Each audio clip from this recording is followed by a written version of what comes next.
This video is sponsored by Continental.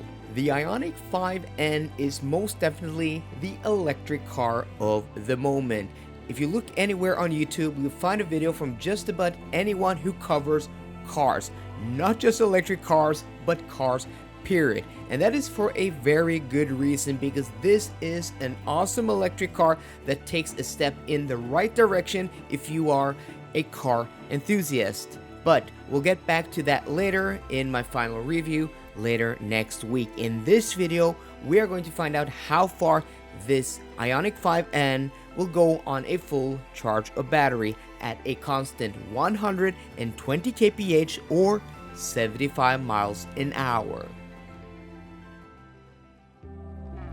Continental is a proud partner of Tour de France. That's why you can now win tickets to the world's largest cycling event, and all you have to do is fill out the form linked down below and answer the questions. The competition starts on May 20th and ends on June 7th, 2024, and all the winners will be contacted directly.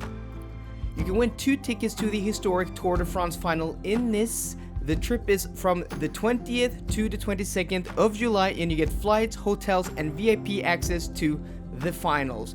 And the value of the prize is approximately 5,000 euros or 58,000 Norwegian kroners. So if you live in Norway, Sweden, Finland, or Denmark, you can enter to win the prize in the link down below.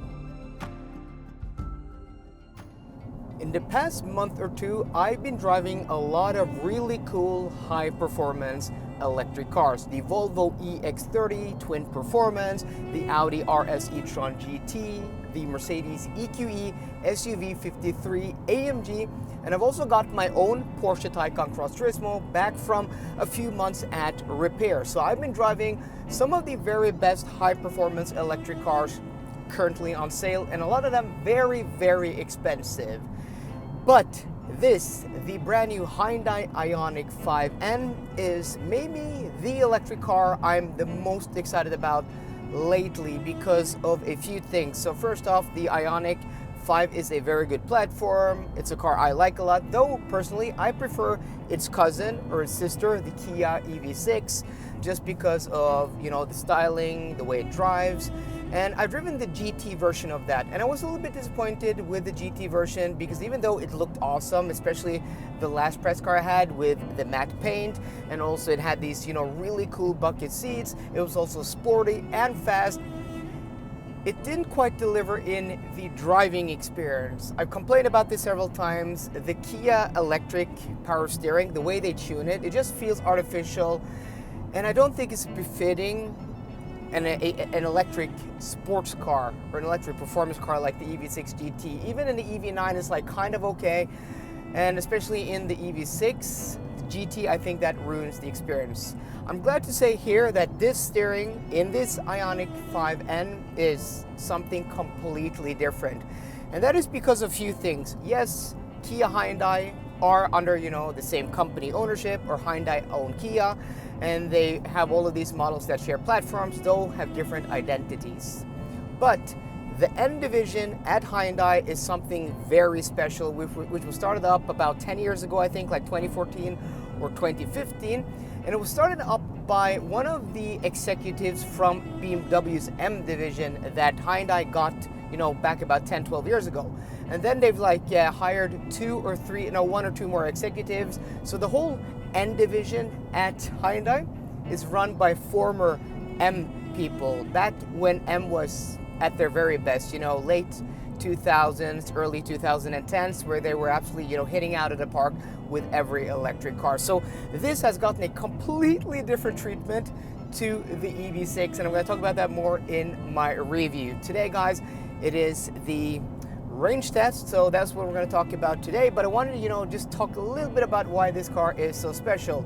Another thing, it has augmented sound, engine sounds, and also augmented gear. So if I press this button here, so we're completely silent now, running in eco mode.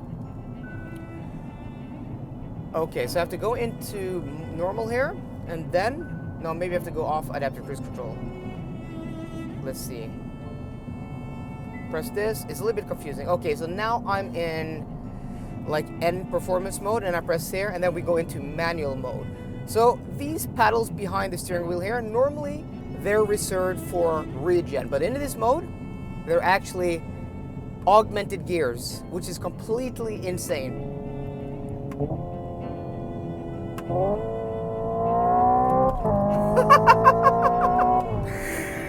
So it's simulating an 8-speed dual clutch transmission. It's simulating the shifts, and also there's a rev limiter that you're going to feel when you hit it, and also on throttle when you're shifting up, it's not smooth.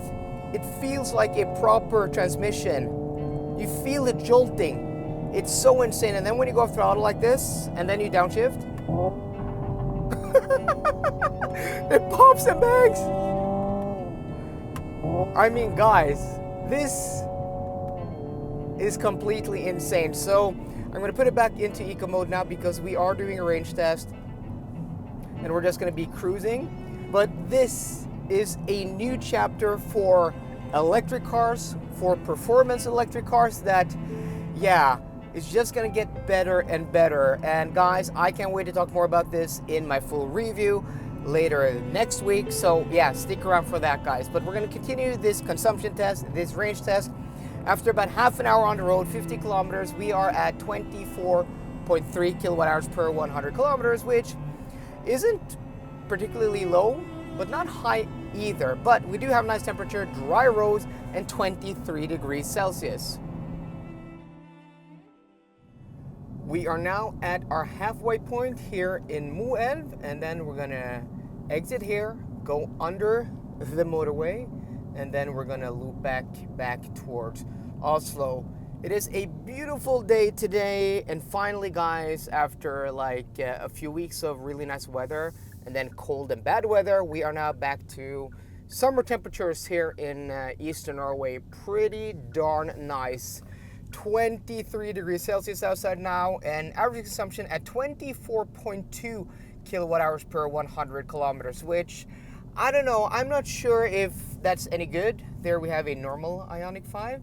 I think that does better. I think this car, you know, with its bigger wheels and also different electric motors, is probably not as efficient as, you know, a normal dual motor version, but I mean, that is to be expected. And also another thing that I'm a little bit concerned about is that according to the wind map, we did have a push in the northward direction of about 4 meters per second, and that means going back south now means we're going to have a headwind of about 4 meters per second. So that remains to be seen if that is accurate. Not always do we experience that we actually, you know, have a headwind or tailwind according to the wind map. So let's see if that consumption drops or it rises. Okay, we are now back here where we started this range test a few hours ago. So they have two charging locations. They have one row here of 4 Alpitronics hyperchargers, and I think basically all are free, and those are a peak of 200 kilowatts. So I think we're gonna go over here because this car can peak at 240, but I don't know if it's gonna do that at 31% state of charge, which is our current state of charge. I'm just gonna turn off the timer here also. There we go. And yeah, the 225 here is free. So we're gonna hop into this one, and the charge port is on the rear right side in this Ioniq 5N. And I have to say, guys, I'm really liking this car. I know I've only driven it from, you know, the pickup point where I picked it up and up here, which was like only like 40 minutes, and then I've driven it only on a motorway. But guys, this is an awesome car. So I'm going to show you guys the actual consumption now. 26.0 kilowatt hours per 100 kilometers, which isn't great. That's not great, guys. But okay, let's hop out now, see what charging speed we get after passive driving and a few hours on the road. I have to say, guys, I think this looks so damn cool. I mean, I like the normal Ioniq 5, not my favorite design. Again, I like the EV6 better, but I think this with the end treatment, with these beautiful wheels, the end badge up front, and yeah, just the different, you know, spoilers, the wider stands, the fender flares, just that red line at the bottom, or orange line with the end, you know, badge there on the bottom of the door. I just think it looks great. Also a rear diffuser. It's kind of like Boy Racer, but I just think it looks really, really cool. So we've now connected. As you guys can see here, we are at 31% state of charge. And let's see what speed we get now. I'm guessing we're gonna get that, peak speed now, because I think the optimal battery temperature for this car to get that peak charging speed is around 20 degrees Celsius. So with an ambient temperature of 23 degrees Celsius now, yeah, I think the battery should be warm enough, and you guys can see that it is climbing. Let's see if we can get 200 at 32% state of charge. 200 kilowatts. How high will it go? This car peaks at 240 or 239, but does it do it at 33%? No, it looks like our peak is 221, 222, but that is still really good. I'm not complaining about that speed.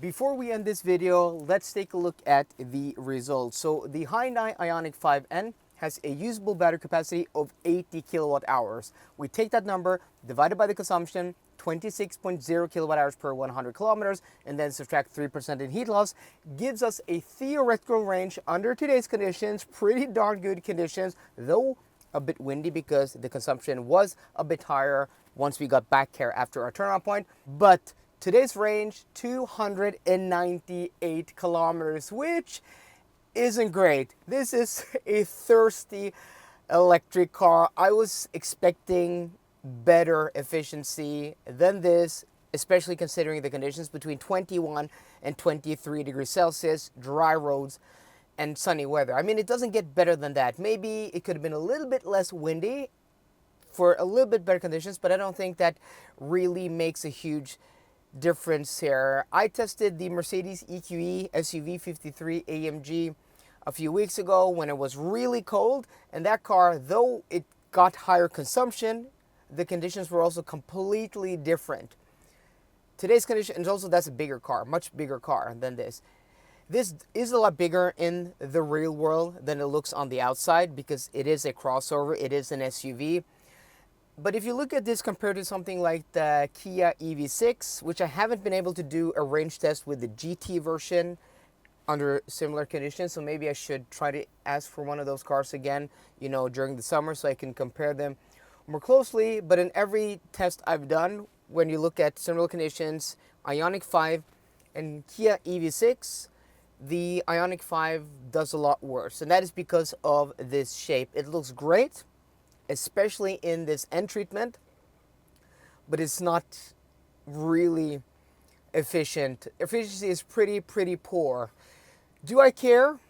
Not really. I think it still gets, good enough range, but I'm curious to see how it does in my long trip test, because one of the things this does well is charging fast. So we're now currently at 57% state of charge, and we're still charging at 222 kilowatts. So that is, the flip side of this car. Its strength is that fast charging. So guys, let me know what you think down below about the range I got out of the Hyundai Ioniq 5N in today's test. So I hope you enjoyed today's video. If you did, please drop me a thumbs up down below, and for more car content, as always, please subscribe. See you guys later, and goodbye.